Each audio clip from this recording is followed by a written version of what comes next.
So we now have a special headliner, Senator Sherrod Brown. Senator Brown is the chairman of the Senate Banking Committee, one of the key committees responsible really for the oversight of the economy and also having a special voice when it comes to minority banks. And he's been listening in.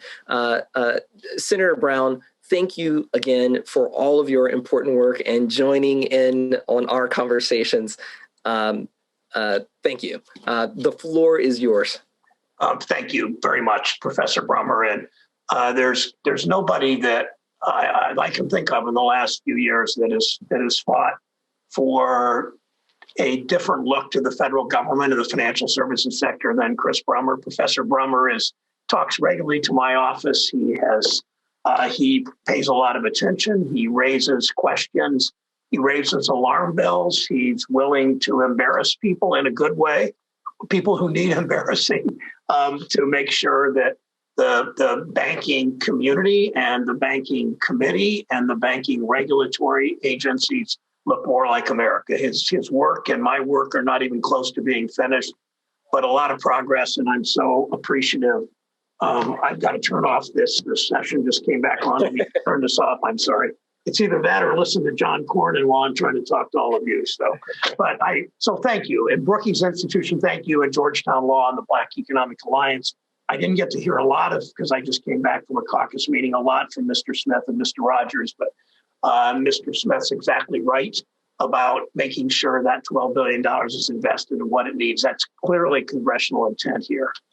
This is an important discussion. I won't talk it to death, but I have a few comments I want to make. I'm glad you're holding it to commemorate in commemoration of Juneteenth. As Professor Brummer knows, the Banking Committee staff, I believe, is the second most diverse Senate staff in the whole body, only exceeded by Indian Affairs, which is a mostly Native American staff, as it should be. And I asked my staff earlier this week, partly based on my own ignorance, I said, how many of you 5 years ago knew about what happened in Tulsa? And this is a very diverse staff, about 25 people, and they fundamentally look like America, more diverse even than America overall. And I think only 5 people put their hands up that they knew what happened in Tulsa. Did they know what happened in Tulsa 5 years ago? Did they know what happened in Tulsa 100 years ago? Then I asked the second question, how many of you knew what Juneteenth was, say, 10 years ago? And there were more that knew Juneteenth, but not enough, not even close to enough. And it tells me, I mean, these are very engaged, very progressive, very smart, very educated people, many of them of color, most of them women, and we just don't know our history, and we don't know. And you can't really learn what you need to learn in this country and change policy and do what we need to do if we don't know our history.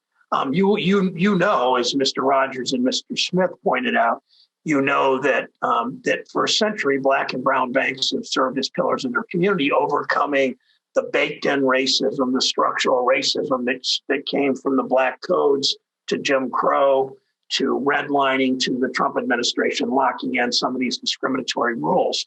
There's so much history Americans don't know about. The failed promise of the Freedman Savings Bank, when corruption and speculation by its white management lost Black families, in some cases, their entire savings. It was Black-owned banks that stepped up to serve their communities.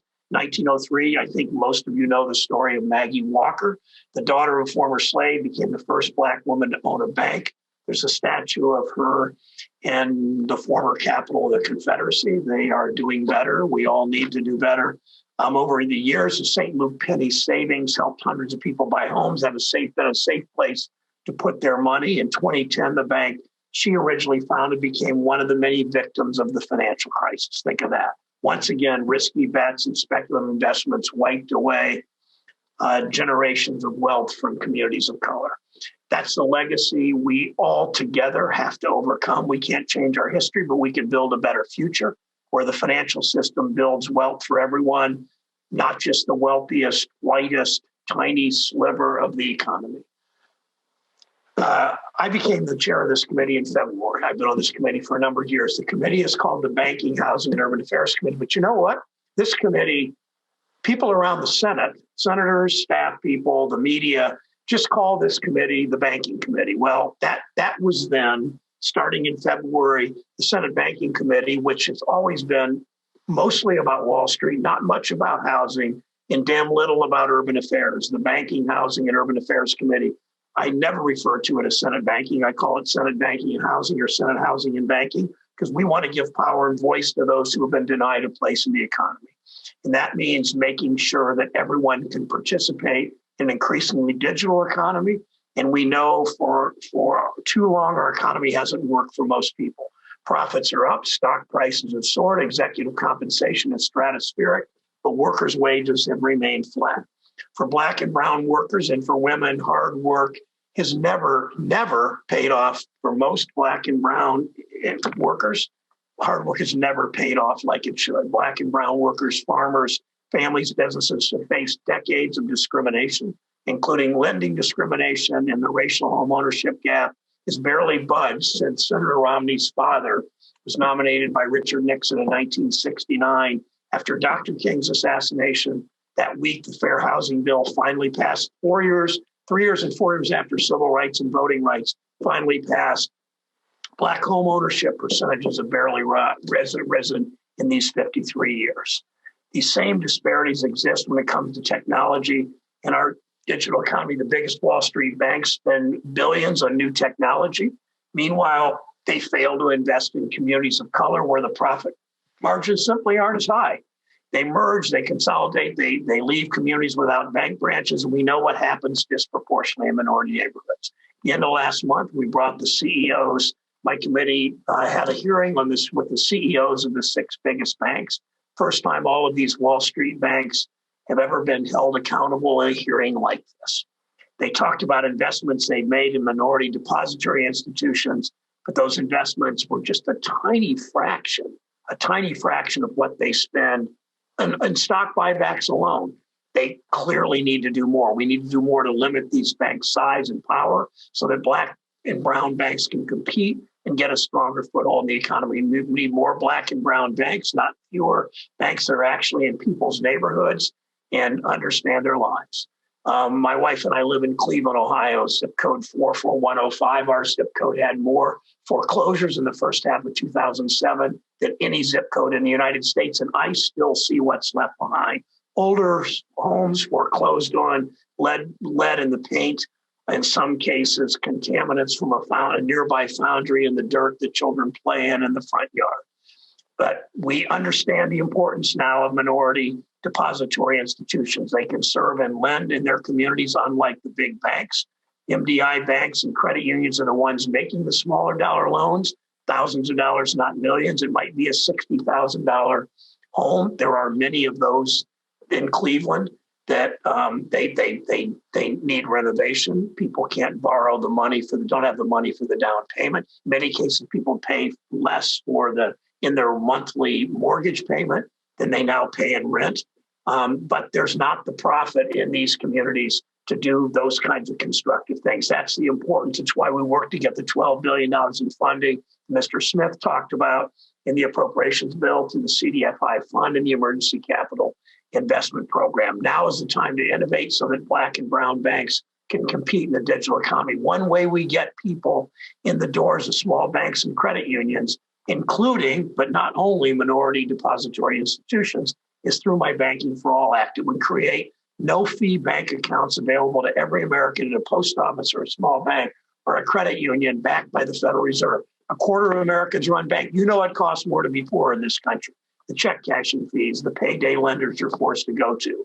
These accounts would be basic accounts. Banks already have the infrastructure in place to support them. And for small banks, the Fed would reimburse them for the operating costs. Don't think for a moment that this is welfare or charity. The Federal Reserve and other ways in this country, there's plenty of subsidies for the Wall Street banks. So don't think these smaller instances that lower income people shouldn't have same access to this structure. Basic accounts, banks have the infrastructure in place to support them. The Fed could reimburse them, as I said, for the operating costs. We know why so many people of color don't trust banks. They've been burned over and over by check cashing fees, by transfer fees, by late fees, by overdraft fees. Then they go to a payday lender. We know all that.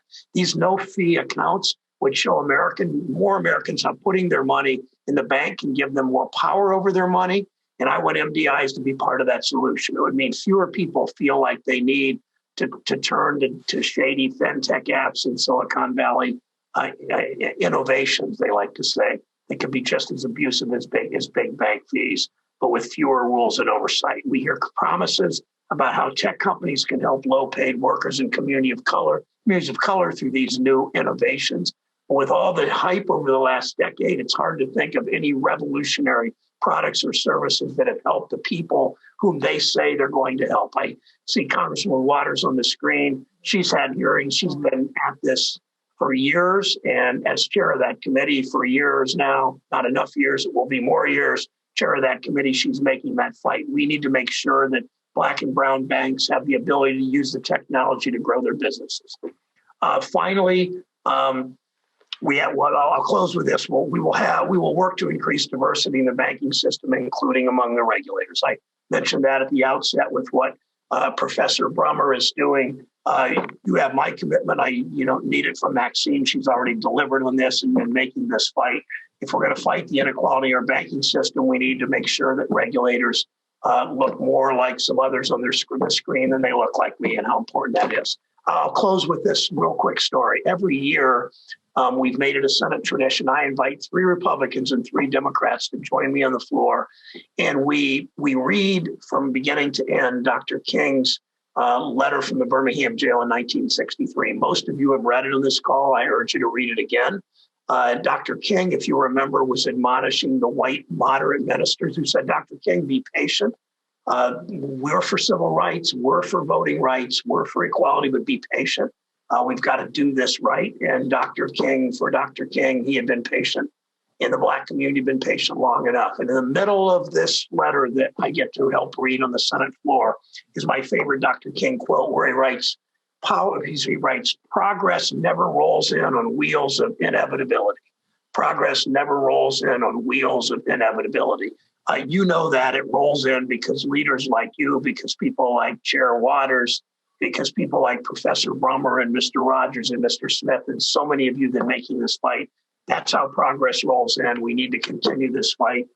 You have my word. I will continue to partner with Chair Waters and others as we move forward. So, Professor Brummer, thank you for having me speak for a few minutes. Thank you so very, very much, and for your comments. They've been extraordinary, and your notes mean a lot to me, as you know. Thank you so very much. So we will switch now and prepare, as has been previewed, for our next big speaker.